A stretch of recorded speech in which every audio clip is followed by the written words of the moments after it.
Já parou para pensar que só existe cultura com energia? E é por isso que a Petrobras é a maior patrocinadora da cultura brasileira. Se depender da gente, essa energia nunca vai faltar. Programa Petrobras Cultural. Mais energia para a cultura. Petrobras, líder na transição energética justa. O Brasil é a nossa energia.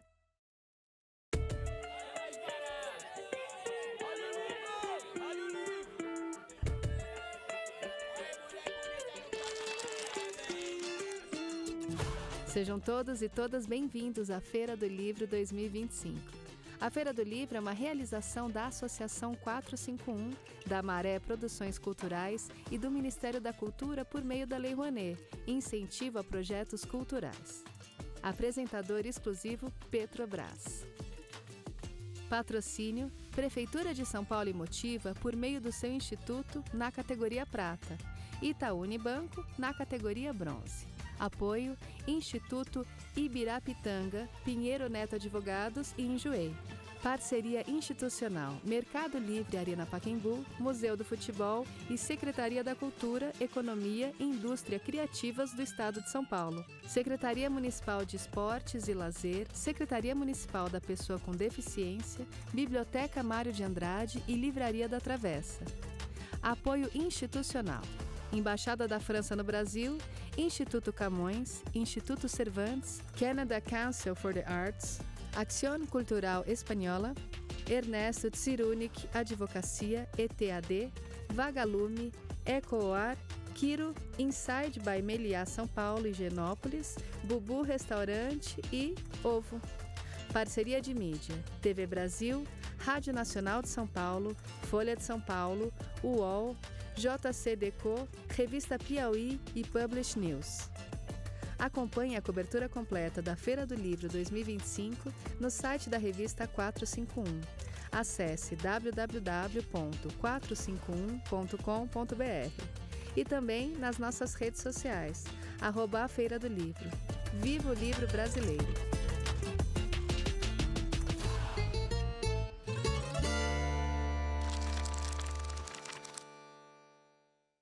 Vou fazer aqui um agradecimento inicial. Através da Lei Rouanet, do Ministério da Cultura, a Petrobras apresenta a Feira do Livro 2025, que conta com o patrocínio da Prefeitura de São Paulo, da Motiva e do Itaú Unibanco. Agradecemos a todos os patrocinadores, em especial a Petrobras, por acreditarem, assim como nós, que a cultura move a economia. É isso, gente. E a gente está falando de livros, mas não só disso. E hoje a gente tem essa mesa aqui, que a gente tem muito orgulho em apresentar, que trata de uma preocupação de todos nós que estamos vivendo essa aceleração tecnológica e essa cultura contemporânea, acelerando a cabeça dos nossos filhos e das crianças e adolescentes. Então, a gente trouxe 3 feras aí especializadas nesse assunto para trabalhar com a gente nessa questão. Então, eu vou chamar ao palco aqui, sejam bem-vindas, Juliana Borges. Seja bem-vinda, Ju, de volta ao palco Petrobras. Vou sentar onde, amiga? Aqui, por favor, pode ser em qualquer um desses lugares. A Juliana, onde você quiser. Juliana, nossa colunista da 451, figura carimbada aqui na feira, está sempre nos nossos debates e traz aqui uma perspectiva fundamental para essa conversa. Eu chamo aqui também a Lola Aronovitch. Palmas para a Lola, grande autora, grande professora, uma referência aí nesse assunto. Por favor, pode sentar aqui onde você preferir. Lola, seja bem-vinda. É uma honra ter você aqui com a gente. E também chamo a Luciana Temer. Seja bem-vinda, Luciana. Palmas para a Luciana. Muito obrigado pela sua presença. São 3, por favor, se puder sentar aqui. Aqui fica a nossa mediadora. E eu vou convidar, para fazer a mediação dessa conversa, a Luca Franca, que é jornalista. Seja bem-vinda, Luca. Tudo bem? Bem-vinda ao palco Petrobras. É isso, gente. Então, é um tema da mais alta relevância.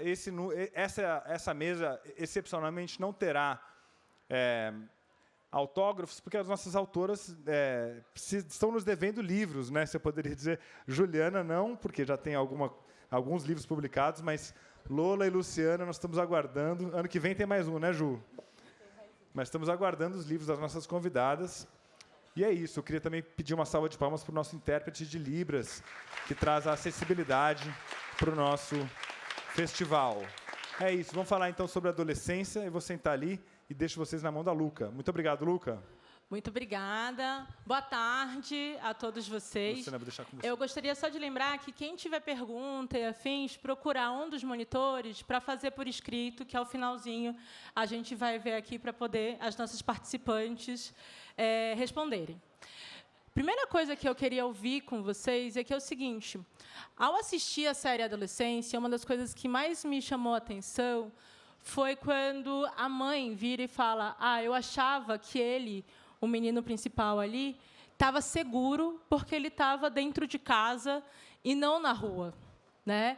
E quando ela vê, ele está envolvido no assassinato de uma coleguinha e que ela não fazia ideia do que estava acontecendo ali, naquele processo.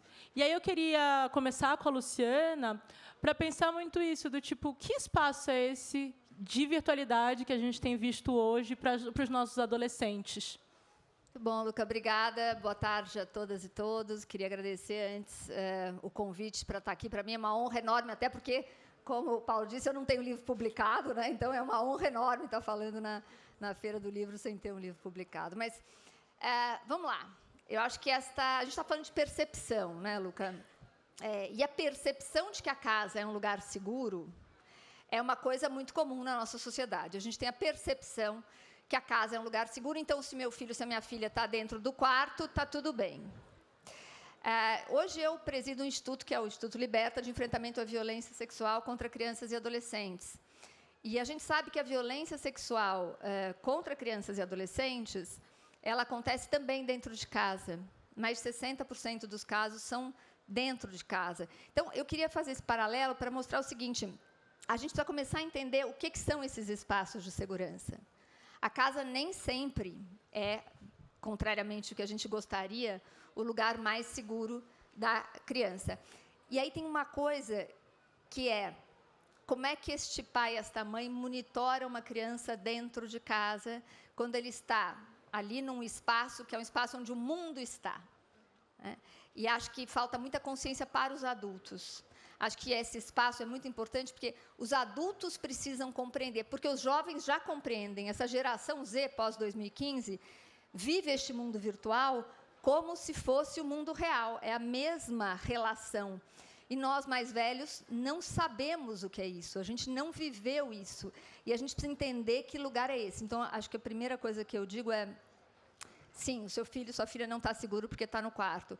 E você precisa entender em que mundo que ele está. Porque não adianta dizer: eu não gosto disso, eu não gosto desse mundo. Não, não, você precisa estar nesse mundo, você precisa entender este mundo para poder dialogar com o seu filho e com a sua filha. E aí eu vou puxar a Loura para essa conversa, porque uma das coisas que a gente se enfrenta no adolescência é justamente a questão das comunidades misóginas, que um desses mundos que a gente encontra ali é isso. E eu queria que você falasse um pouco da sua trajetória e como a série ela interliga com os processos que você viveu ao longo desses anos todos, lidando com comunidades misóginas dentro da internet. Bom, gente, é um prazer estar aqui. E essa é uma longa história. Se eu falar a minha história, tem muitos, muitos anos, então vai tomar muito tempo. Mas eu comecei o blog em 2008, Escreva Lola Escreva, e eu sou atacada até hoje. Não por ser a Lola, porque as pessoas que me atacam nem me conhecem. Nunca me viram, nunca falaram comigo, nada, né? Eu sou atacada por eu ser feminista, simplesmente por eu ser feminista e por ter um blog feminista, só isso, né? Então, e por outras coisas que eles vão descobrindo também, né? Eles me odeiam por muitas coisas, eles odeiam o meu marido, né? Eles odeiam o meu marido também, por ser marido de uma feminista, só. Né? Meu marido é uma pessoa super gentil, ele é um enxadrista, né? A gente se conheceu jogando xadrez aqui em São Paulo faz muito, muito tempo, 35 anos atrás.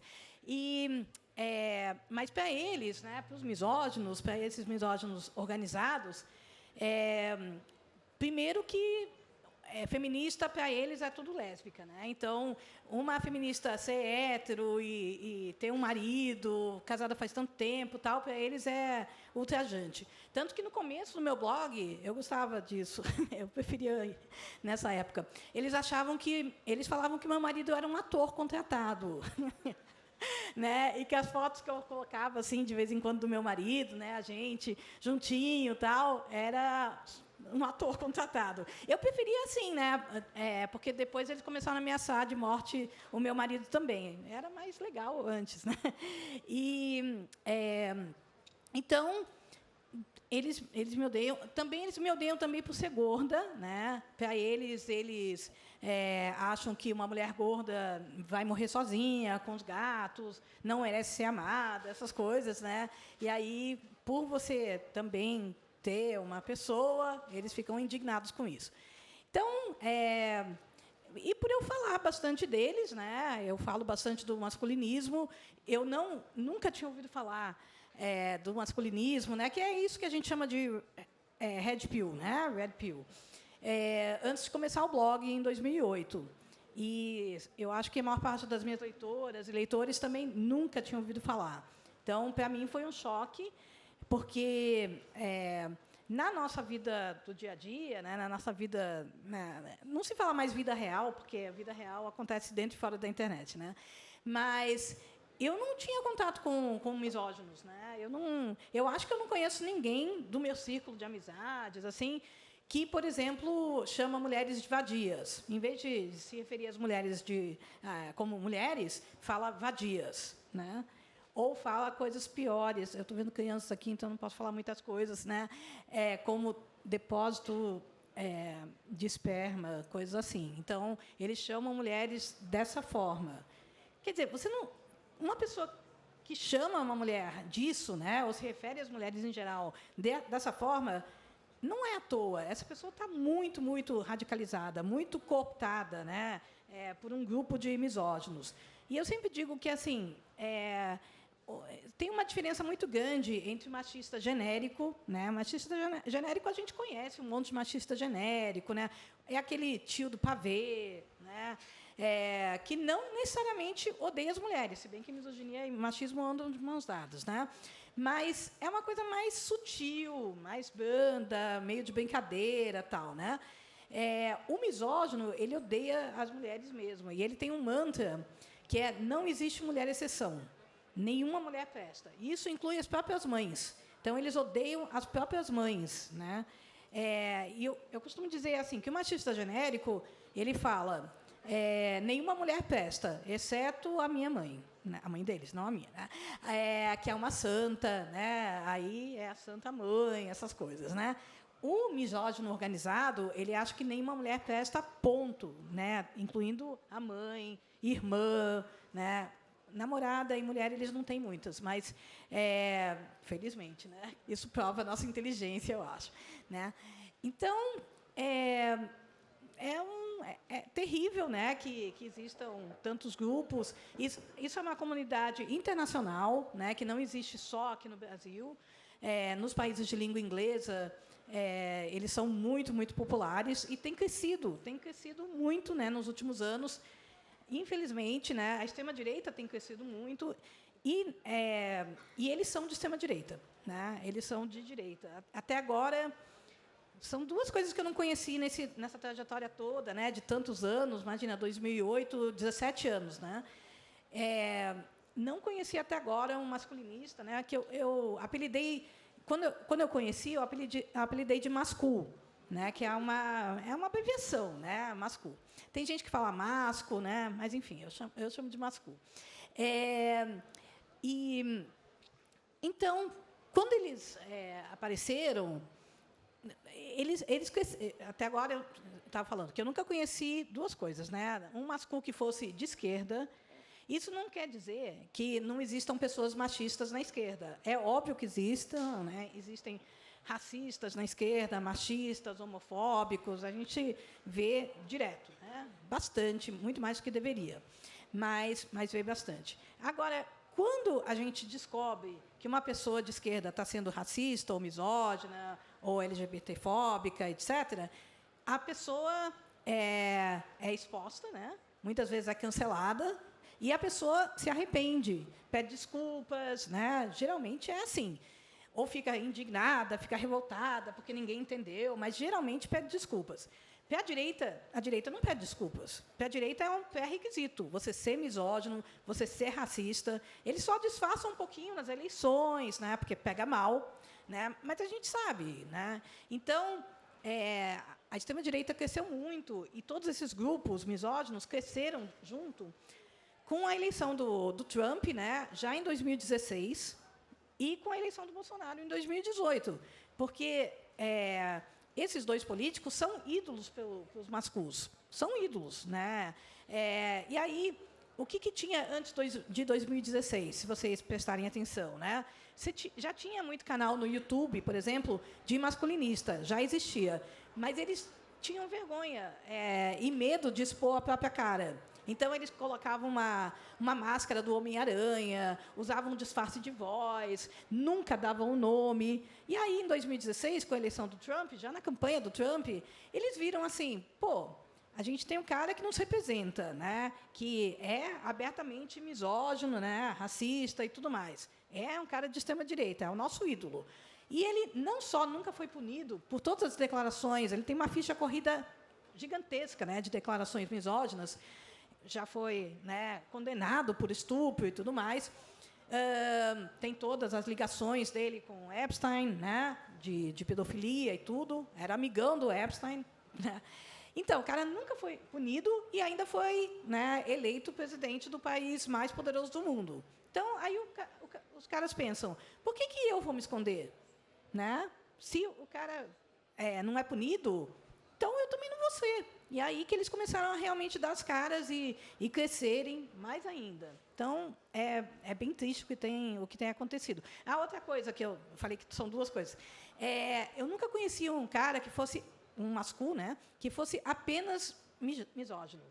É sempre um combo de preconceito. Então, cara, é misógino, é racista, é LGBTfóbico, capacitista, gordofóbico, xenófobo, tudo de preconceito que vocês puderem imaginar, etarista, né, que é preconceito de idade, tudo que vocês puderem imaginar é o cara. Né? Então, o cara nunca é só machista, é sempre uma gama de preconceitos.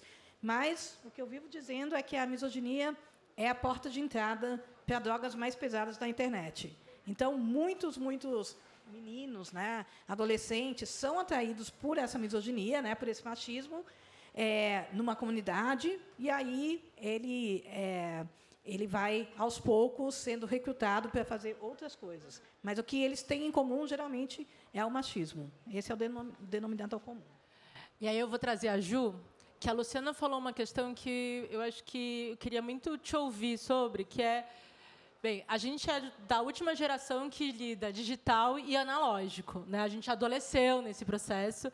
E a Luciana traz uma coisa que, assim, essa geração que a gente está lidando agora, que a gente vê ali na série Adolescência, é a primeira que está adolescendo nesse mundo completamente conectado, com acesso a muito mais coisas do que a gente tinha acesso quando nós fomos adolescentes. E eu queria te ouvir um pouco disso, porque eu sei que, na tua casa também, você também lida com uma adolescente, né? E acaba sendo um desafio, não? Bom, gente, boa tarde a todos, todas e todes.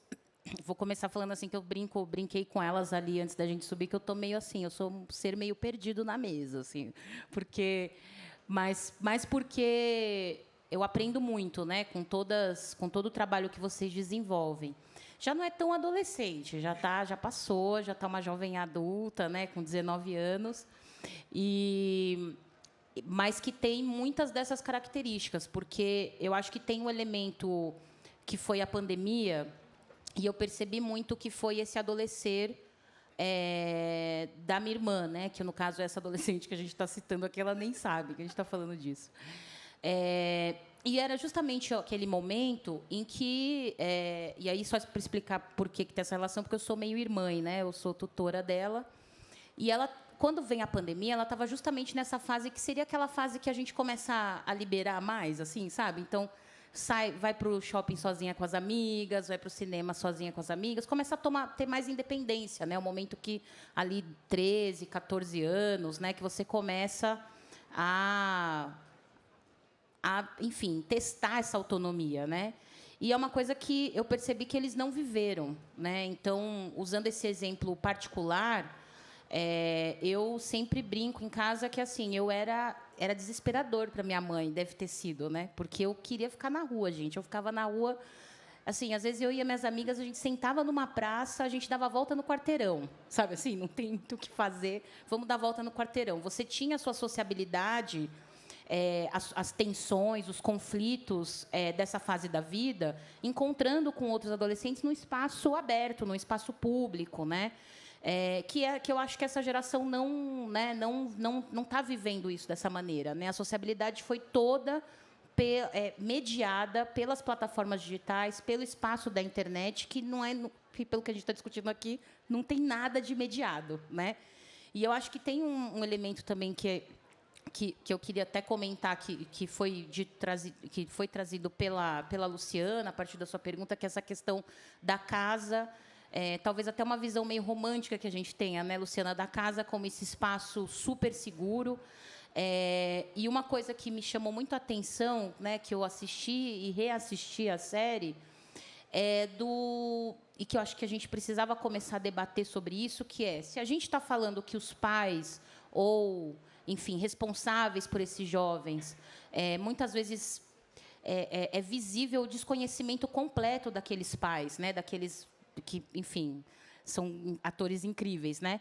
Mas daqueles pais de perceberem que eles não conheciam aquele jovem, eles não conheciam o filho deles, né? A mãe fala, ele tem medo de agulha, ele não, né? E ela está descobrindo uma outra pessoa, né? De fato é isso que acontece. E eu acho que um elemento que me chamou a atenção ali primeiro, da culpa desses pais, né? Então eles se culpam o tempo todo. E a série coloca isso de uma maneira muito fina, eu acho, que é da falta de tempo. Não sei se todo mundo aqui assistiu a série, tem que ter, porque a gente vai rolar spoiler, né? Mas todos os adultos da série, eles estão sempre correndo, eles estão sempre super atarefados, né? Eles estão sempre tendo que atender protocolos ou tendo que responder a papéis, a performances sociais que eles têm que ter, né? Desde o policial, né, que é super burocrático, né, e que, a partir desse caso, percebe que tem um problema na relação dele com o filho dele, porque ele também entende que ele não conhece o filho dele. Mas os professores, assim, quando eu assisti eu assisti 3 vezes, né, para ficar bem preparada. Mas quando eu assisti a terceira vez, assim, foi muito sufocante para mim, principalmente o papel dos professores, assim, né, não só desses pais, quando eles sentam na cama e percebem que, né, e eles até falam assim, como que a gente tem uma irmã, né, que é totalmente diferente, né, do irmão. E eles falam assim, como que a gente fez essa pessoa, né, tão maravilhosa. E eles falam, a gente fez essa pessoa e fez essa outra pessoa também que cometeu essa violência, né. Mas eu não sei se vocês lembram, assim, os professores estão o tempo inteiro ou gritando, e quando eles gritam é o tempo inteiro, solta o celular. Né? Então, assim, solta o celular, para de brigar, para de não sei o quê, correndo, atendendo os policiais correndo. Então, acho que tem essa dimensão da gente estar tentando entender o que é. E eu acho que a Lola traz um elemento interessante quando ela fala assim, hoje a gente entendeu que real e digital é tudo a mesma coisa. Mas a nossa geração ainda é uma geração que fala da vida real e das redes sociais. A gente entende que as redes sociais, de alguma maneira, são um pedaço da nossa vida, né? Elas não são o todo que nós somos. Eu só posto quando eu estou dando risada. Eu não posto quando eu estou chorando. Eu não posto quando eu estou tendo crise de ansiedade. Algumas pessoas postam, né? Mas a gente faz essa separação, né? E essa geração eu percebo que não faz, né? Então, eu tenho, por exemplo, a minha experiência em casa é de uma, agora jovem adulta, mas que foi uma adolescente que fica muito tempo no quarto, ela lê demais, né? Então, lê muita coisa, mas é o tempo inteiro naquela tela, ou no celular, ou no computador. E aí, por isso, inclusive, eu tenho evitado comprar o computador gamer. Falei, não, vai ficar só com o celular, porque eu falei, aí não sai mesmo, aí não socializa de maneira nenhuma.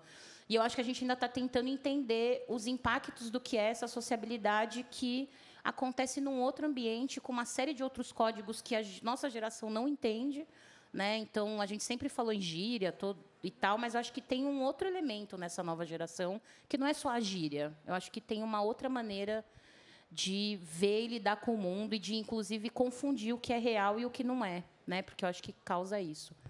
E aí eu vou trazer a Luciana de volta, porque é o seguinte, tu colocaste uma questão, e a Lula também, sobre essa coisa do acessar uma série de coisas que é muito diferente de como a gente entrava na internet. Hoje a gente já está nela. Quem está aqui é um pouco mais velho lembra que a gente esperava sexta-feira à meia-noite para poder entrar na internet e poder falar com as pessoas, baixar filme, essas coisas todas. E a gente tem também uma série de conteúdos que antes, lá atrás, eram mais mediados em como a gente consumia. E muitos deles, inclusive, conteúdos que têm teor misógino. Eu queria que você falasse um pouquinho mais sobre isso, porque eu acho que isso também tem um impacto ali de como a gente está pensando esse adolescer e como eles acessam isso, não, Luciana? Eu acho que tem. Eu acho que primeiro a gente precisa falar de adolescente, de criança, mas a gente precisa falar que nós adultos estamos todos viciados no celular.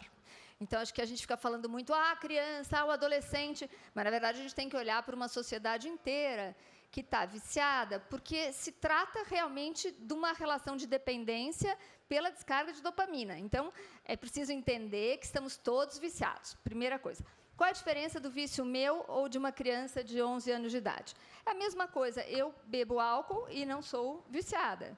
Mas uma criança que começa a beber álcool aos 11 anos de idade, a chance dele se viciar é muito maior. Então, na verdade, não é o mesmo impacto do vício que eu tenho no celular hoje, apesar de eu ter que olhar para ele, e o vício que uma criança ou um adolescente tem nas telas, né? Não sei se todo mundo teve a oportunidade, mas eu recomendo muito a leitura do Geração Ansiosa, do Jonathan Haidt, porque ele explica exatamente o que está acontecendo com essa geração Z.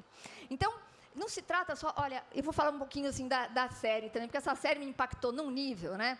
Hoje, trabalhando com violência sexual infantil, a gente defende muito a educação sexual nas escolas, é a nossa pauta quase que principal, né? Que os adultos entendam que violência é essa e que a gente tem que preparar crianças e adolescentes para enfrentarem e se defenderem.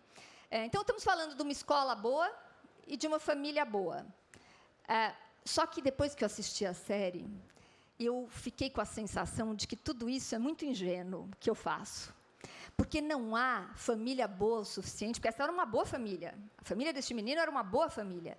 Não há família boa o suficiente, não há escola boa o suficiente que vá ter força para enfrentar o nível de captação e de conexão que essas plataformas, que a internet estão tendo com os nossos jovens, com as nossas crianças e nossos adolescentes. Então, a gente tem que falar de regulação, a gente tem que falar de verificação etária, a gente tem que falar de retomar o controle dessa história, porque crianças bebiam e fumavam. Hoje a gente olha e fala, que é isso? Que loucura, crianças bebiam e fumavam, não é? Mas aí a gente enxergou que não podia, e aí a gente interditou, como sociedade. E hoje a gente dá um celular na mão do menino e diz para ele, foi caro, não vai quebrar, hein? Pelo amor de Deus, não vai perder, né? Mas acontece que você dá um elemento que o mundo inteiro acessa. O teu filho, ele navega nesses lugares, indiscriminadamente e sem nenhuma censura. E aí você me fez a provocação da pornografia, que é uma coisa que o Liberta trabalha muito fortemente também, que é o seguinte, veja, a indústria pornográfica hoje ela é tão poderosa quanto a indústria de tabaco e álcool. Ela ganhava, em 2010, $3 mil por segundo. Então, este é o poder da indústria pornográfica. Mas, quando você fala em tabaco e álcool, você sabe dos malefícios e você regulamenta. Né? Você tem uma regulamentação, porque isso não é um tabu e a gente fala sobre isso como sociedade. A pornografia é um tabu, ninguém fala sobre isso, e essa indústria navega livremente, tendo como target, eu também convido vocês ouvirem a Gayle Dines, que é uma socióloga britânica radicada nos Estados Unidos, que há 25 anos estuda a indústria da pornografia pós-era internet. O que acontece? Você tem hoje um target da indústria pornográfica que são meninos e meninas de 11 anos de idade. Né? E a pornografia também gera um vício. E quando você tem, e você conhece o que é pornografia, e que ela é misógina, ela é violenta, e que ela induza violências, né? Então, assim, quando você mergulha neste mundo, como eu tive a oportunidade de mergulhar, e entender que os termos mais procurados no mundo inteiro são práticas com crianças e adolescentes, né? Então, é desta realidade que a gente está falando, é deste mundo que nós estamos falando e que crianças e adolescentes estão acessando pelo celular sem nenhuma interdição. Não dá para dar bom, né? Só dá para dar ruim. Exato. Inclusive, os debates sobre regulamentação das plataformas digitais aqui no Brasil, em 2023, tiveram um boom muito grande por conta dos processos de ataque das escolas. E eu não sei se vocês sabem, mas a Lola foi uma das primeiras pessoas que relacionou o processo de ataques às escolas às questões misóginas, ainda lá no caso de Realengo. E eu acho que era importante tu falares um pouquinho disso, Lola, justamente porque, muito tempo depois, lá em 2022, quando a gente foi pegar nos novos casos e afins, o próprio caso de Suzano e tal, a gente verifica, com dados, a misoginia que já estava ali colocada e comprova o que você falava no caso de Realengo, né? E dessas relações com as comunidades misóginas. Queria que você falasse um pouco isso para a gente também.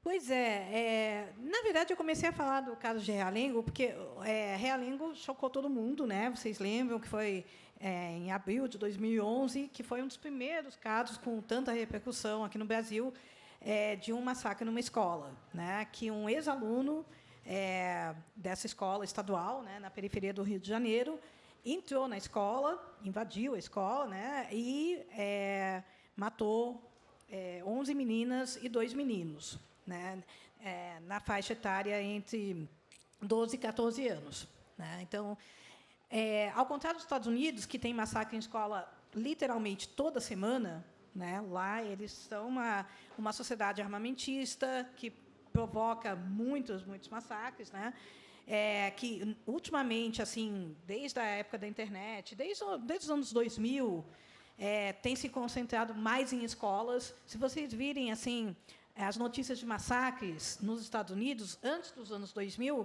eles não eram tanto em escolas. Eles eram em lanchonete, eram num escritório que o cara se revoltava, né? Mas eles se concentraram muito em escolas e também a faixa etária das pessoas que cometem massacres, das pessoas não, dos meninos, né? Dos rapazes, porque é quase todo homem branco. Foi diminuindo cada vez mais também, né? Mas aqui no Brasil isso realmente foi uma novidade e eu fiquei muito chocada, né? Assim como todo mundo que acompanhou o massacre do Realengo e eu fiquei muito chocada também com a mídia, como a mídia tratou esse massacre. Então, porque a mídia estava ignorando esse número de vítimas, né? Por que o cara, hoje em dia a gente não fala mais o nome deles, né, para não dar propaganda, não fazer propaganda, né, para não, porque eles querem a fama também, né, mesmo depois de mortos eles querem a fama. Então, por que ele matou muito mais meninas do que meninos, né? O que a mídia na época falou foi uma série de besteira, né? Inventaram assim, matou mais meninas porque as meninas correm menos. Olha que besteira, né? Ou matou mais meninas porque as meninas são boas alunas e as meninas sentam sempre na frente da sala de aula e aí ele já entrou atirando. Mentira! As testemunhas dizem que ele atirava nas meninas para matar e nos meninos para ferir, né? Assim como vários outros massacres cometidos por incels, né? Que a gente chama hoje mais do que masculinista, mais do que red pill, a gente chama de incel, que quase tudo vem dos Estados Unidos, né? Quase todos os termos vêm dos Estados Unidos, que é o celibatário involuntário. Então, é o virgão, né? É o cara que é muito frustrado por ser virgem, né? Esse não era um termo tão conhecido também, começou a ser mais conhecido em 2014, depois que um rapaz nos Estados Unidos, né, matou 7 pessoas, né? E aí se matou também. Então, em Realengo, a mídia não falou o que estava acontecendo, né? Por que ele... E, naquela época, eu já estava monitorando, eu já estava olhando alguns sites, né, comunidades masculinistas. Na época, não tinha muita coisa no Facebook aqui no Brasil, né? Era Orkut, né? Então, as comunidades estavam no Orkut. E eu já olhava algumas delas, né, lurcava, como se diz, para ver o que eles estavam falando. Então, eu tive a chance de acompanhar a reação dos masculinistas ao massacre do Realengo na hora que aconteceu, né, bem quando estava acontecendo. E aí eu identifiquei várias coisas, né? Primeiro que eles viam o assassino como um deles. Para eles não tinham nenhuma dúvida que o rapaz era um masculino, né, que era da comunidade deles. Outra coisa, eles estavam comemorando o massacre, né? Estavam comemorando o massacre, já planejando novos massacres, tal.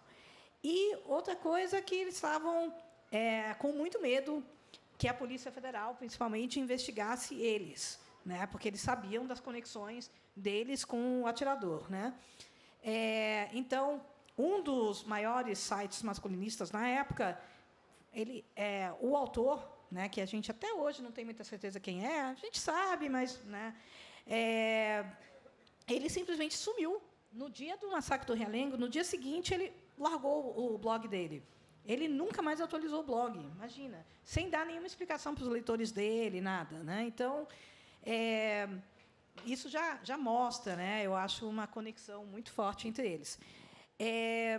Aí, muito tempo, muita coisa aconteceu, né? E a gente teve um outro grande massacre em 2019, que foi o massacre de Suzano, né, aqui em São Paulo. A mídia, a gente já viu que a mídia aprendeu bastante nesse tempo todo e já falou do massacre como uma coisa planejada por misóginos, né? Já tinha uma ligação com o Chan que me atacava, né? O Chan é um fórum anônimo assim que me atacava. Esse fórum já tinha migrado para a Deep Web, né? Em 2018.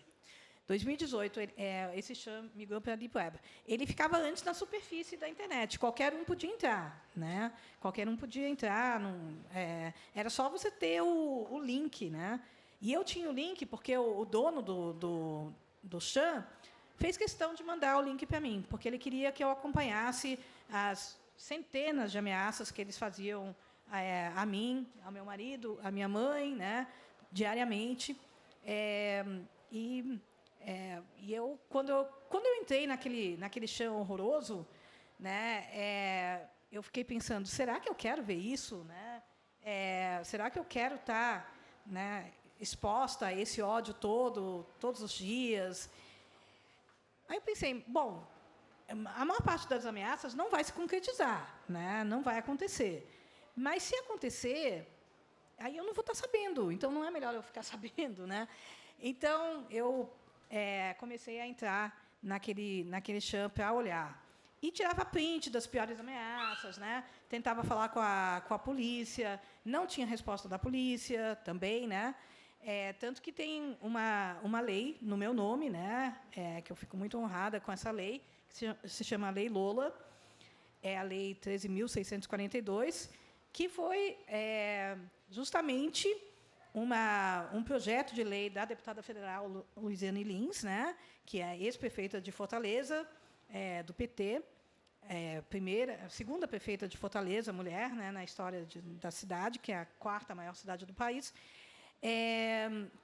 E ela acompanhou as entrevistas que eu dava, tal, né? E ela via a dificuldade que eu tinha, que eu relatava nessas entrevistas, de onde denunciar, né? Então, eu ia para a Delegacia da Mulher denunciar essas ameaças, e a primeira coisa que fazem na Delegacia da Mulher é eles te perguntarem: o que o agressor é seu? E aí eu falava: não é nada meu. Felizmente, eu não conheço pessoalmente, né? Nunca vi, nunca falei com essas pessoas, né? Eu tenho uma ideia de quem os principais são, né? Mas não são nada meus, né?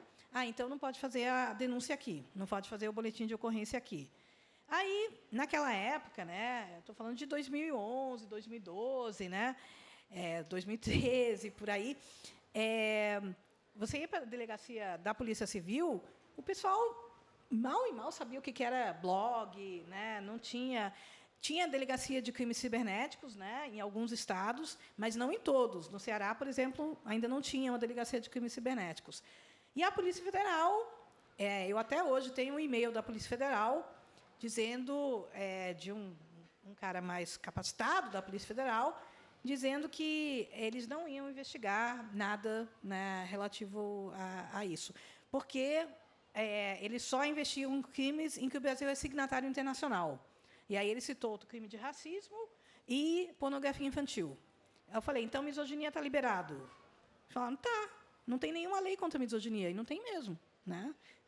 É totalmente livre ainda, né, ser misógino no Brasil e atacar mulheres na internet.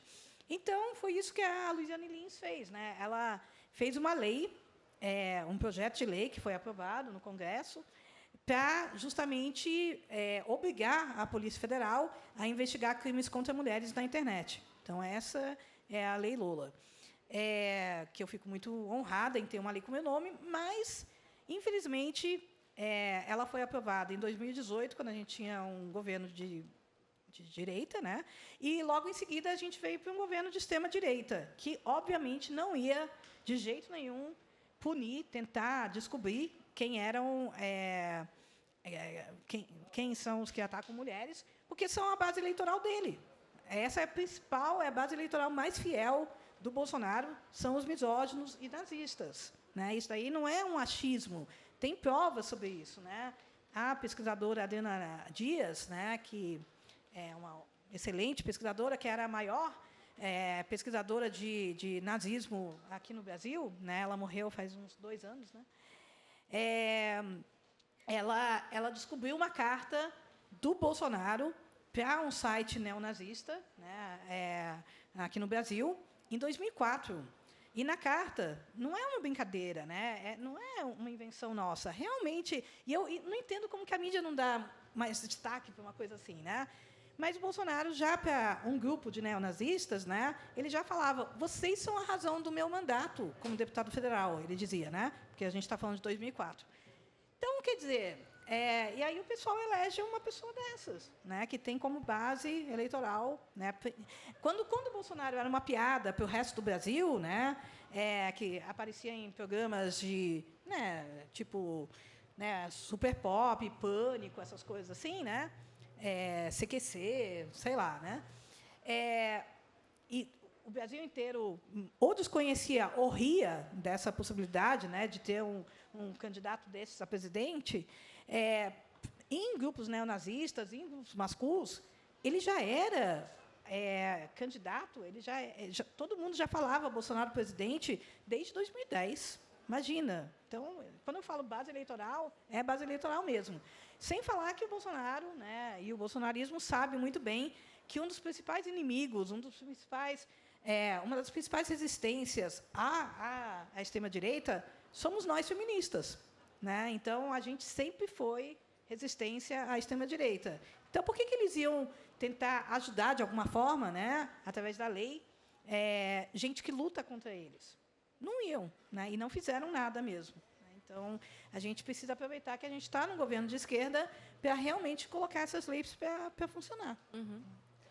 Eu acho que tem uma coisa que tanto a Luciana quanto a Lola falam sobre essa questão do espaço escolar, né?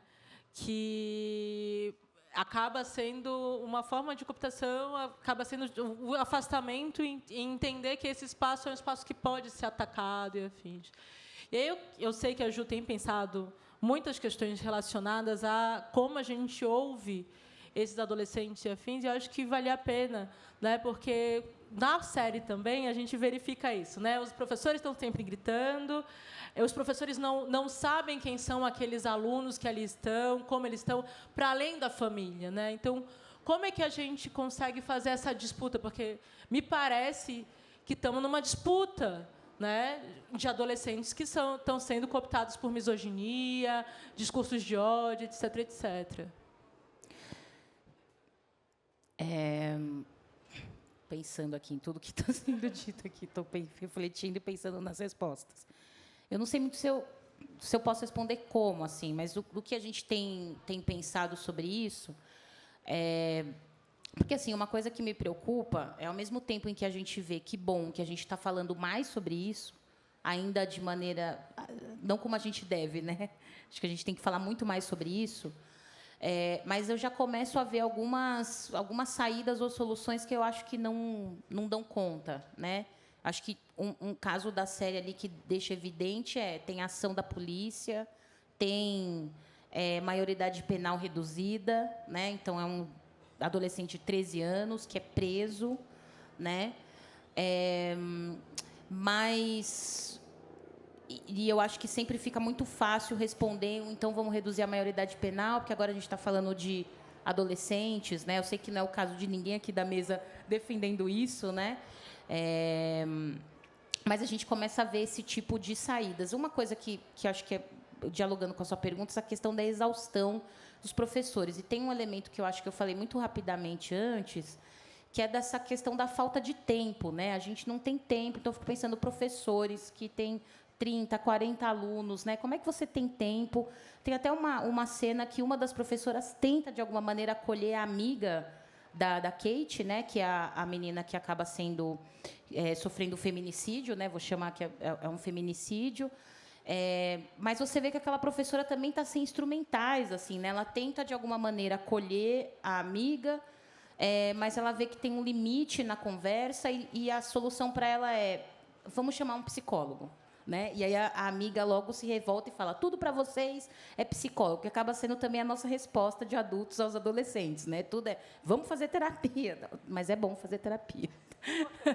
Não estou falando contra, imagina, adoro terapia.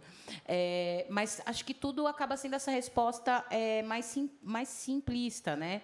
E a gente tem muito essa noção e essa ideia da escola como esse primeiro espaço de sociabilidade que não é só a casa, como um espaço em que quando alguém pergunta sobre a escola para a gente traz sempre as boas lembranças da escola, né? Esquecendo que escola também é um espaço que tem conflito, né? Que tem uma série de questões complexas, sociais, que são reproduzidas nesse espaço. E eu acho que, mais uma vez, a gente está... a gente, como eu digo a gente como um todo, né? Não quem... tem conversando com especialistas, com uma outra turma que está pensando outro tipo de saída. Mas acho que a gente não pode, mais uma vez, colocar essa carga sobre os professores. A gente precisa pensar um outro modelo de escola, né? E eu acho que essas crianças, esses jovens, adolescentes, eles anseiam por isso, porque não à toa a gente teve em São Paulo um movimento que foi incrível, que a gente fala super pouco, que são as ocupações nas escolas pelos secundaristas. Nenhum deles estava dizendo que era contra a escola, pelo contrário, né? Eles ocuparam a escola, eles aprenderam a cozinhar dentro da escola. Então, eu sinto que ali eles estavam sinalizando qual é a escola que eles achavam que eles precisavam ter. Né? Então, o que a gente tenho conversado muito com a Luca sobre isso, é como que a gente consegue também dar mais suporte aos professores, às professoras, e não só dar mais suporte para fazer professor virar assistente social e psicólogo, né? Não é também uma sobrecarga sobre os professores, mas a gente precisa pensar uma escola mais multidisciplinar, a gente precisa de outros profissionais à disposição dos professores e professoras, e que, num caso de uma violência ou de uma agressão que aconteça no espaço escolar, que a única resposta não seja, mais uma vez, ou a GCM ou a Polícia Militar. Né? A gente precisa pensar, por conta disso... Obrigada. Isso é uma coisa que tira meu sono, assim, real, sabe, gente? Então, assim, por conta disso, eu comecei, e a gente estava aqui domingo passado, né? Quem estava aqui viu que eu estava na mesa sobre abolicionismo penal, então vou sempre dar um jeito de defender a palavra do abolicionismo penal. Mas a gente, só para trazer um elemento que a gente fala muito aqui no Brasil, da Angela Davis, né? Como um grande nome do abolicionismo penal. Mas quem tem trabalho de mediação de conflito, de justiça restaurativa, é a Fania Davis, que é a irmã da Angela Davis, né?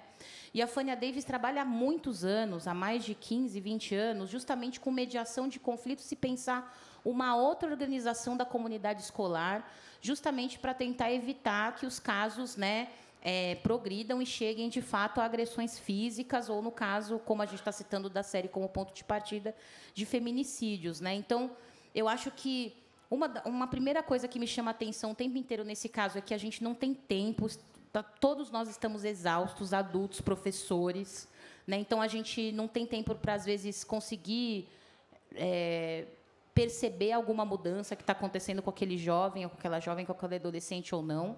Então, a gente está trabalhando na exaustão e a gente está falando, mais uma vez, de saídas do ambiente escolar, sem pensar que, então, a gente precisa transformar a escola. Né? A escola não pode ser só esse ambiente em que a gente acha que é um depósito dos nossos filhos, né? Que a gente leva para a escola e que a criação, né, de um adolescente, de uma criança, não é só provérbio bonitinho falar que, para isso, a gente precisa de uma comunidade inteira, né, para criar um outro ser humano. Né? Então, a gente vai precisar, acho que, repensar a mesma escola. E, pensando nessa perspectiva abolicionista penal, eu penso muito, para além de restauração de conflitos, porque, quando a gente está falando de restauração, a gente está falando já de uma quebra, né, que houve, de uma agressão que já aconteceu, de um conflito já ali iniciado. Né? Então, a gente precisa restaurar aquela relação, mas, mais do que isso, a gente precisa transformar essas relações. Né? E isso é uma coisa que me chama demais, gente, me marcou demais. De tudo que me marcou nessa série, é que aquele episódio que é maravilhoso, que eu acho que aquele menino tem que ganhar Oscar e o caramba, né, aquele ator, que a conversa dele com a psicóloga, para além de tudo que a gente pode conversar daquela conversa, a gente pode fazer mais uma outra mesa só sobre aquele episódio, mas algo que me chamou a atenção é que a psicóloga, naquele caso, e porque ela foi designada para isso, não estou julgando de maneira nenhuma o trabalho ali naquela cena, mas ela está preocupada em conseguir entregar para a polícia que aquele jovem entende que ele cometeu uma agressão, porque eles têm dúvida se ele entende o que ele fez. Então, eles precisam entender que não tem ali nenhum problema psicossocial e tal. Ele precisa provar que ele entende que, portanto, ele pode ser julgado por isso. A psicóloga, ela não está ali preocupada em transformar aquela situação.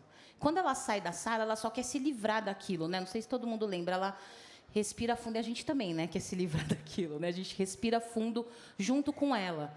Mas aquele menino sai daquela sala da mesma maneira que ele entrou, né? Ele sai daquela sala com ódio daquela psicóloga, ele sai da sala ainda desconfiado e com ódio da mãe, né? Não à toa ele chama o pai, é o pai que acompanha ele em todo o processo. Então, não houve transformação, não houve restauração, não houve transformação daquela situação.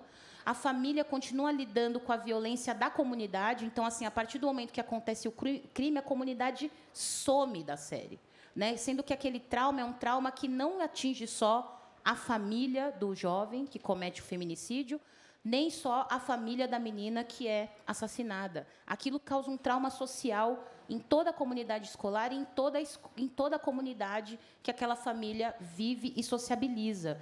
Então, quando a gente está falando, às vezes, de abolicionismo penal, a gente está falando disso. A gente tem que lidar com essas outras, com todo mundo que é envolvido, impactado nisso, em restaurar aquela relação.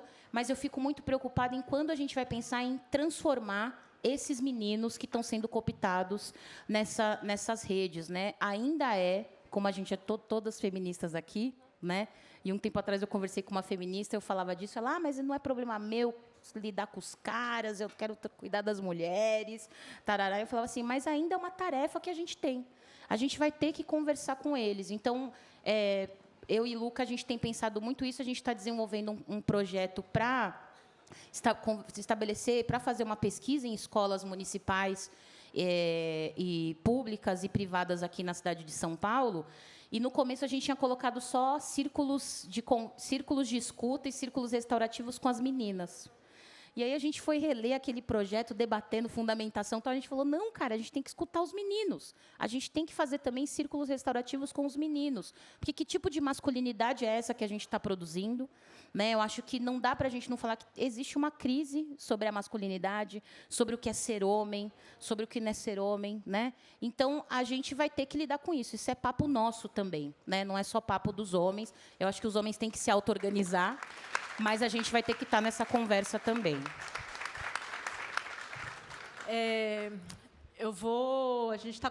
A gente recebeu algumas perguntas aqui, e aí eu vou repassar.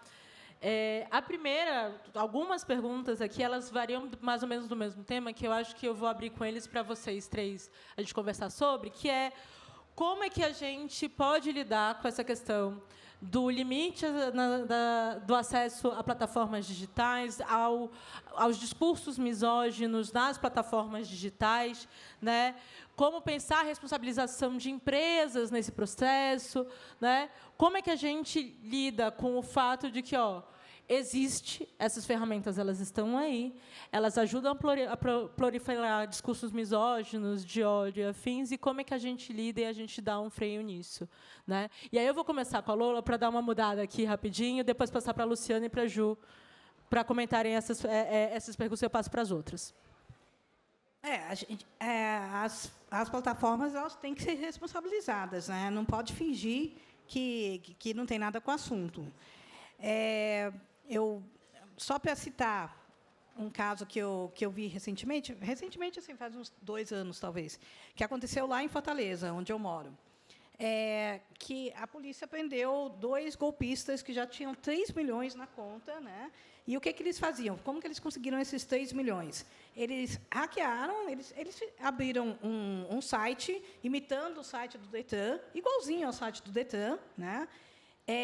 E aí as pessoas entravam e pagavam o que eles precisavam pagar, IPVA, essas coisas, para aquele site, que não tinha nada a ver com o Detran, era golpista. Agora, como que as pessoas sabiam desse site? Porque ele aparecia em primeiro lugar no site de busca, no Google. Primeiro lugar. Antes do site do Detran oficial. Aí o Google falou, não, a gente não tem nada a ver com isso. Como não? O site só aparecia em primeiro lugar porque eles pagam para o Google colocar em primeiro lugar. Então, o Google não é cúmplice disso? A gente nem estaria falando disso, né? Ninguém teria pago para aquele site se não fosse o Google. Então, é a mesma coisa com essas plataformas, esses canais misóginos, né? Agora, faz pouco tempo, saiu uma pesquisa confirmando tudo que a gente já desconfiava, mas agora é mais provado, né, teoricamente, quer dizer, através da Universidade Federal do Rio de Janeiro, mostrando que a maior parte dos canais masculinistas no YouTube são monetizados. Ou seja, o pessoal ganha dinheiro para fazer um discurso de ódio contra mulheres, né, contra feministas, muitas vezes contra negros, contra pessoas LGBT, etc. Né? Ou seja, eles são monetizados. As plataformas indicam, recomendam esses sites para outras pessoas. Né? E é assim que eles crescem. Agora, quantos canais feministas vocês conhecem que são monetizados? Porque eu conheço pouquíssimos, sinceramente. Inclusive, meu canal no YouTube não existe mais. Foi banido do YouTube. Eu nunca tive discurso de ódio, né? Mas eles certamente já hackearam o meu canal, né? Bem antes, na verdade, antes de eu fazer o canal, né? Quando eu fui fazer o canal, que foi só em 2019, aí o YouTube falou que eu estava banida eternamente das plataformas do YouTube, né? E eu não sabia por quê. Até hoje eu não sei por quê, mas certamente, né, os masculinos pegaram o meu nome e fizeram um monte de discurso de ódio nos comentários e me baniram, né? E aí eu não posso ter canal no YouTube, né? E tem várias coisas, né? Uma vez, faz muito tempo, eu tentei ter AdSense, né? Vocês sabem, os classificados, os anúncios que tem em blogs, né? Eu tentei ter AdSense muitos anos atrás para ver como que era, que tipo de propaganda viria, quem seria anunciado, se seria muita poluição no blog. Eu queria ver como que era. Então, eu preenchi toda aquela ficha do Google, né, do Blogspot e tudo mais, para ter AdSense, e respondi a resposta que o meu blog não pode ter AdSense. Aí, né, por que não? Porque o seu blog tem conteúdo adulto. Aí eu falei, então nenhum blog feminista pode ter AdSense, porque a gente fala de conteúdo adulto, a gente fala de aborto, a gente fala de estupro, fala de violência doméstica, fala de assédio sexual, é tudo conteúdo adulto. Mas quer dizer que a gente, combatendo esse discurso, a gente não pode ter, não pode ser monetizada, mas quem fomenta esse discurso é monetizado, então tem alguma coisa muito, muito errada com isso, né? E por isso que as plataformas precisam ser responsabilizadas. Elas não vão ser responsabilizadas sozinhas, né? Tem toda uma regulamentação, um movimento internacional, né, para regulamentar as plataformas. E eu espero que isso aconteça, porque elas realmente são uma ameaça à democracia, não só aos direitos humanos, mas à democracia, né? A gente pode avaliar quanto dessa tentativa de golpe que teve em 23 foi causada por causa das redes sociais, ou através das redes sociais, né? E o que as plataformas fazem? Até pouco tempo, o Elon Musk respondia perguntas de jornalistas, né? E ele mandava qualquer pessoa do X também responder perguntas de jornalistas com um meme de cocô. Isso daí é o dono de uma das maiores plataformas do mundo, né, do X, respondendo perguntas de jornalistas com um meme de cocô. Quer dizer, que tipo de diálogo essa pessoa quer ter? E não é porque ele é dono, e não é porque ele é bilionário, que ele é dono do mundo, né? Então, a gente tem que impor alguns limites, realmente. E aí eu vou passar, que tem uma pergunta que eu acho que ajuda também, quando a gente vai pensar, Lu, o quanto a gente está falando tanto dessa questão do adolescer, das telas, isso e aquilo outro, o quanto, quando a gente vai pensar esporte, dança, outras formas de viver fora da internet, podem contribuir nesse processo? Eu vou responder isso, mas antes eu vou responder a história Não, eu vou falar duas coisas. Primeiro, Ju, eu amo ouvir você falar. Sabe que a gente afina muito nas nossas ideias. E essa questão da educação, gente, é muito sério. A gente está educando essas crianças como se não existisse esse novo mundo. E a gente continua insistindo numa lógica que não vai dar certo, não tem como dar certo. Então, a gente precisa repensar todo o sistema educacional para valer. Então, isso é uma coisa só que eu queria reforçar. Depois, a questão da regulamentação das plataformas, é preciso entender que tem um projeto de lei em andamento no Congresso Nacional, já há algum tempo, desde 2022, um projeto que tem muitas resistências. Resistências por quê? Primeiro, eu acho que a gente começou essa conversa de uma forma equivocada, porque, por causa do momento histórico que nós estávamos, a gente começou a discutir fake news. É muito importante discutir fake news, não é isso. Mas o fato de associar regulamentação de plataforma com fake news trouxe uma resistência de determinados grupos e trouxe o discurso da liberdade de expressão como contraposição a essa restrição. Não é? Então, a gente começou mal essa discussão no Brasil e a gente precisa rediscutir esta questão. O que a gente fala quando a gente fala de regulamentação de plataformas? A gente fala de um poder econômico fortíssimo e de botar freios num poder econômico. Porque quando a gente fala de regulamentação de plataforma, a gente está falando de entrar na seara de interesses econômicos muito fortes. Né?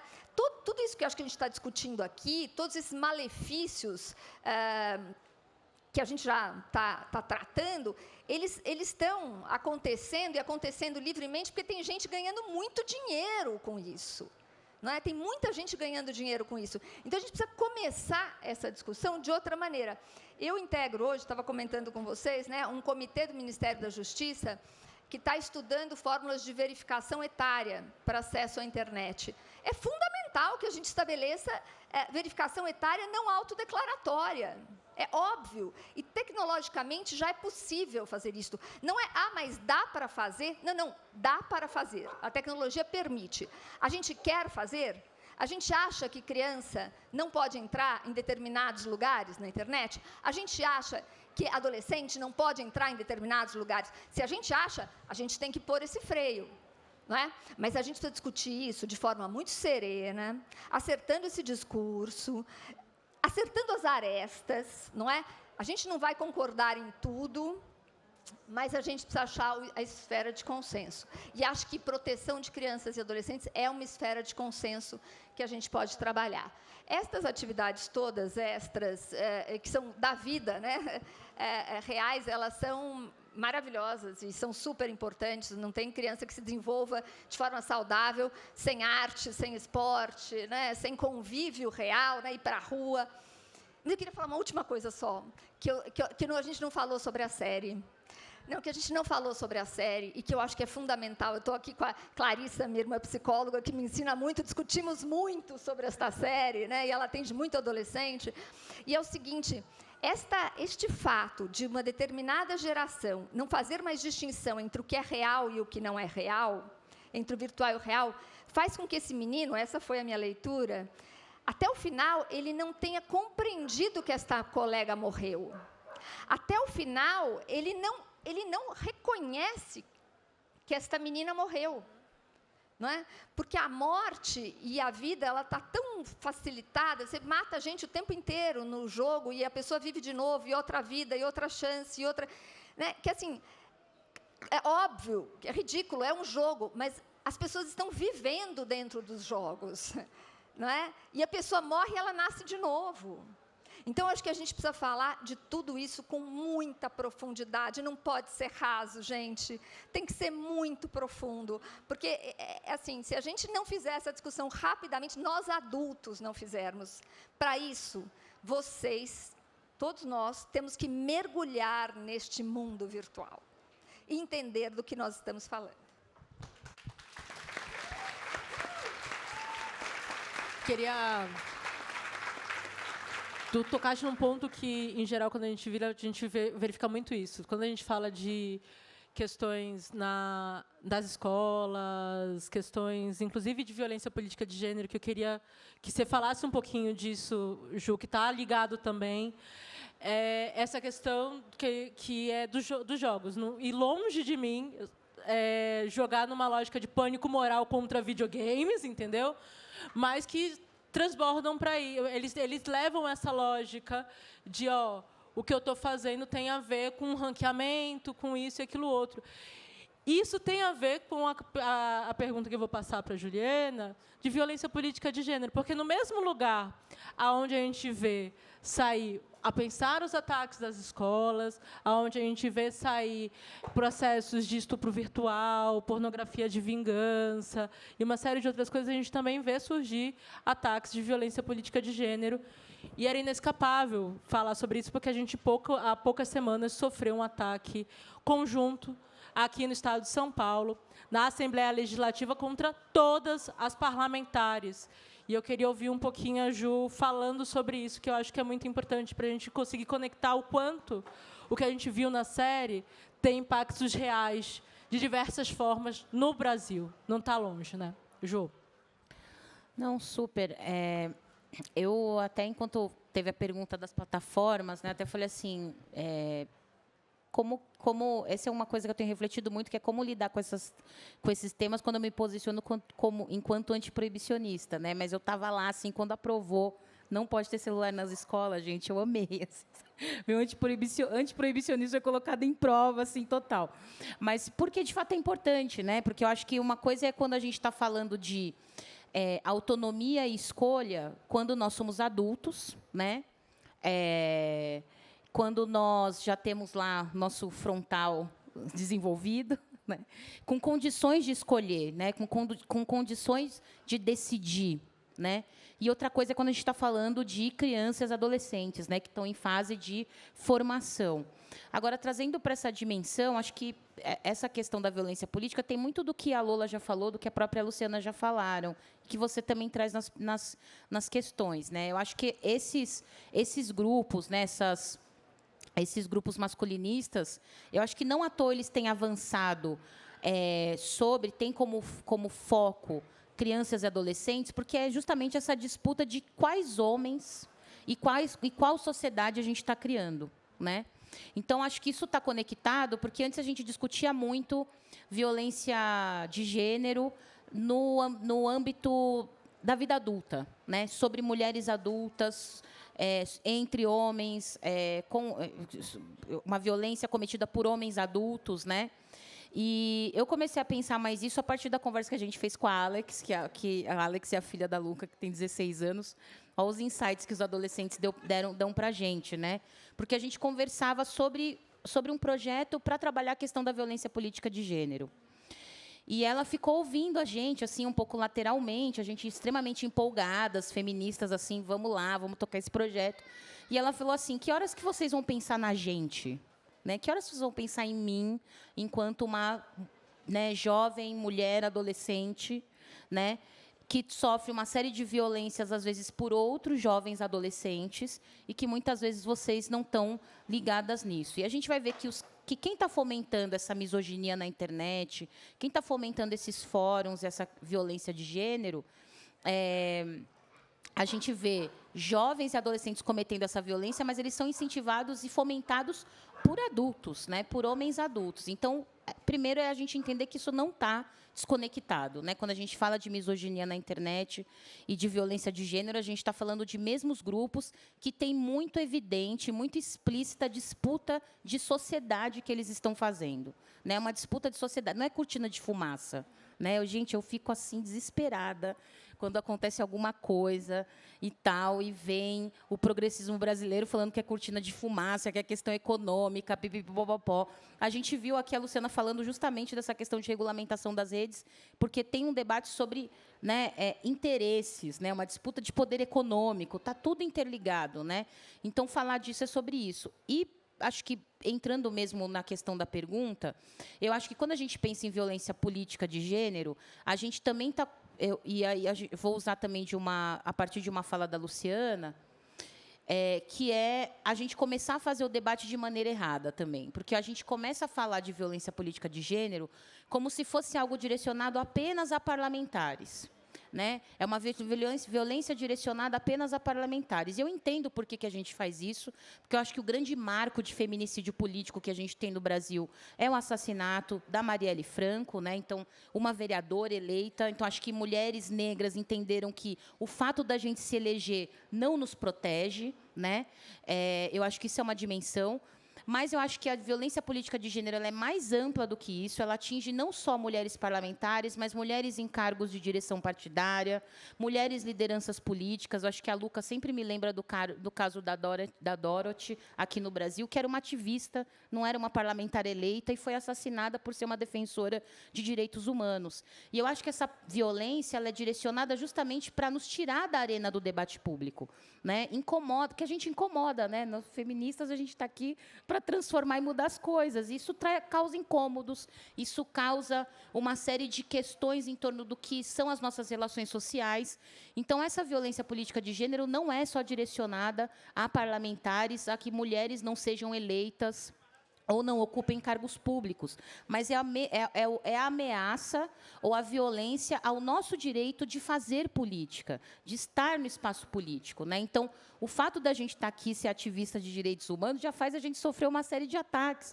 Não é só se a gente for eleito ou não, né? Não é só... É a gente pensar que o elemento predominante é o elemento misógino, é o ódio contra as mulheres. Então, mulher não pode estar em lugar nenhum, mulher não pode estar em nenhum debate, mulher não pode liderar processos políticos, né? Então, quando você me pergunta de violência de gênero, eu penso nisso, assim, da gente começar a ampliar essa discussão e a gente inverter também a lógica de como a gente faz esse debate e de que, quando a gente fala de mais mulheres na política, não são só mulheres. A gente, obviamente, quer dirigir partidos políticos, quer dirigir, né, quer ser presidente da Câmara dos Deputados, quer ser presidente do Senado. Né? Não é que a gente não quer, mas que a gente está fazendo política também nas nossas micro-relações, no nosso cotidiano, no nosso dia a dia. Né?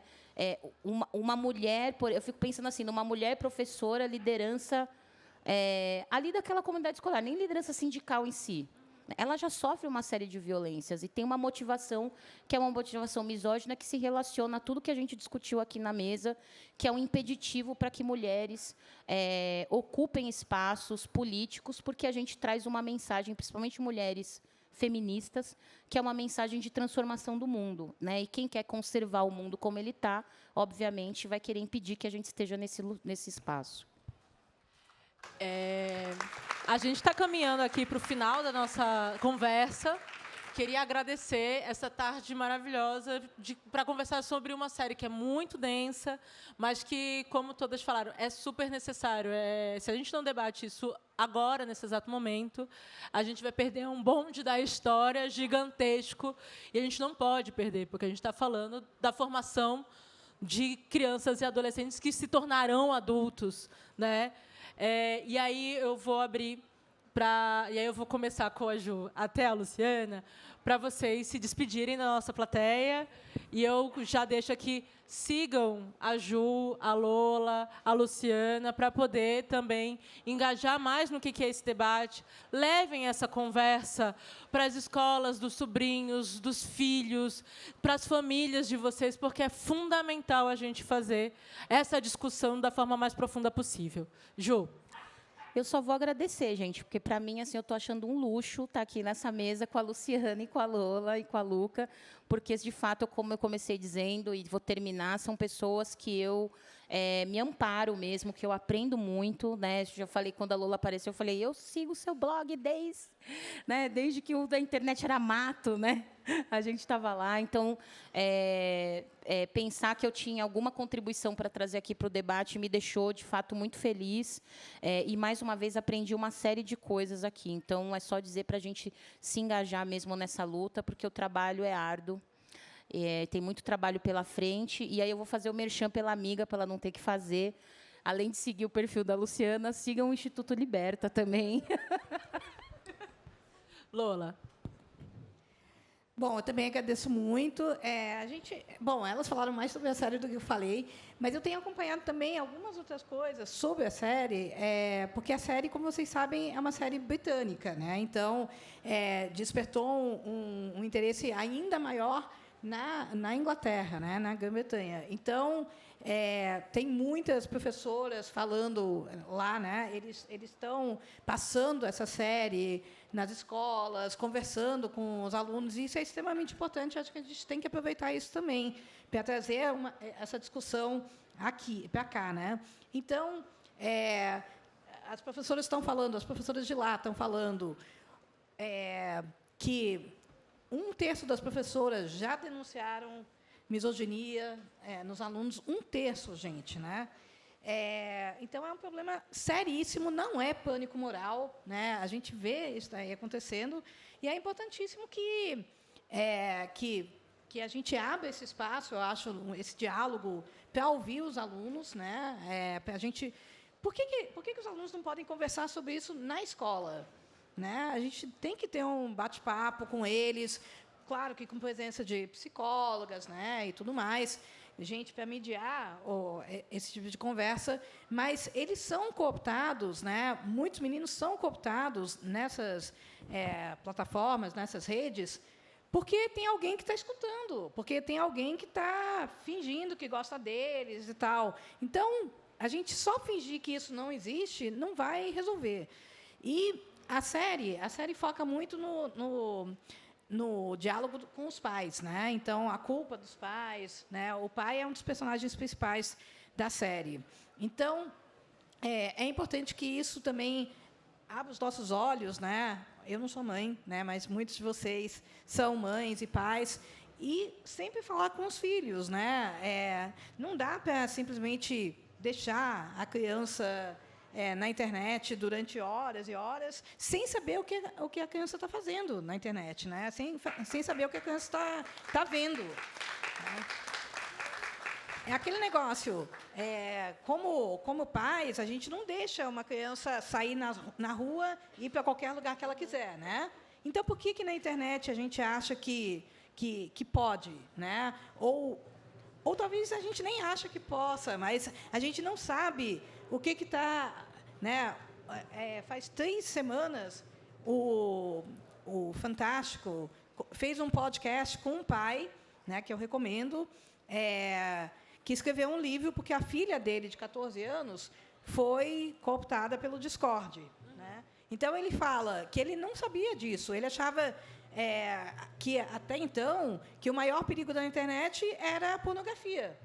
E aí ele vê que não, que tem o Discord, é uma rede que tem um monte de comunidades que fazem desafios. Então, um dos desafios pegue o seu animal de estimação agora, jogue na privada e dê descarga.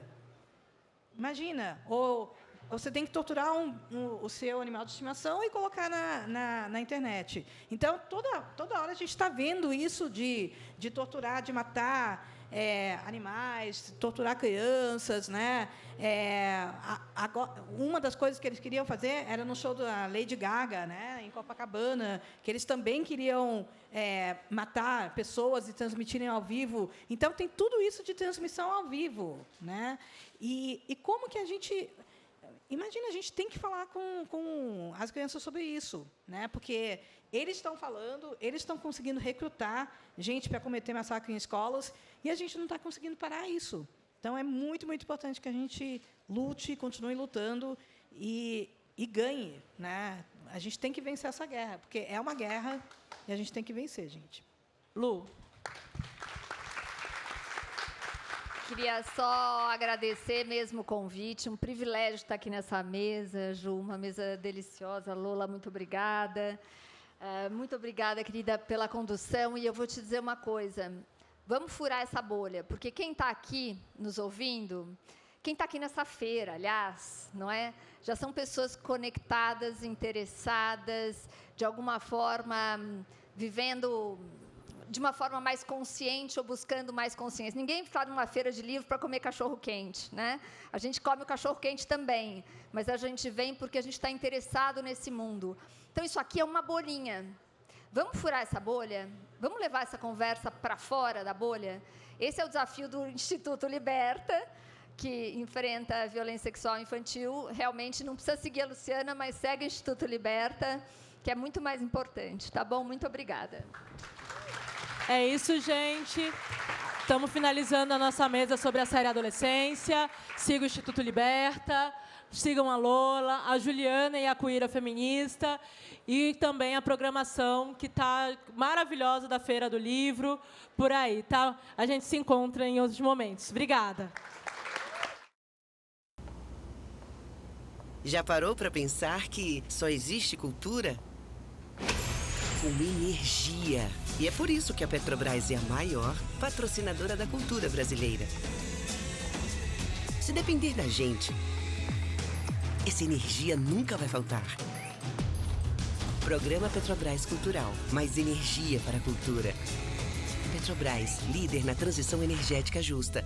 O Brasil é a nossa energia. São Paulo é arte, cultura e criatividade, com mais de 200 espaços culturais da Prefeitura de São Paulo em todas as regiões da cidade. E grandes eventos, como a Virada Cultural, que em 2025 reuniu cerca de 5 milhões de pessoas. Neste ano, a Secretaria de Cultura e Economia Criativa já promoveu mais de 5 mil atrações gratuitas e 319 milhões de reais foram anunciados em editais de fomento. Isso é São Paulo, cidade de todas as artes. O brasileiro não sabe ser pequeno. É da nossa natureza mover a vida como gigantes. Por isso, a CCR, maior empresa de infraestrutura e mobilidade do Brasil, está movendo a sua marca para um novo momento. A CCR agora é Motiva. Mais do que estradas, trilhos e aeroportos movendo o Brasil. Uma marca que já nasce gigante, como você. Motiva. Você nos move.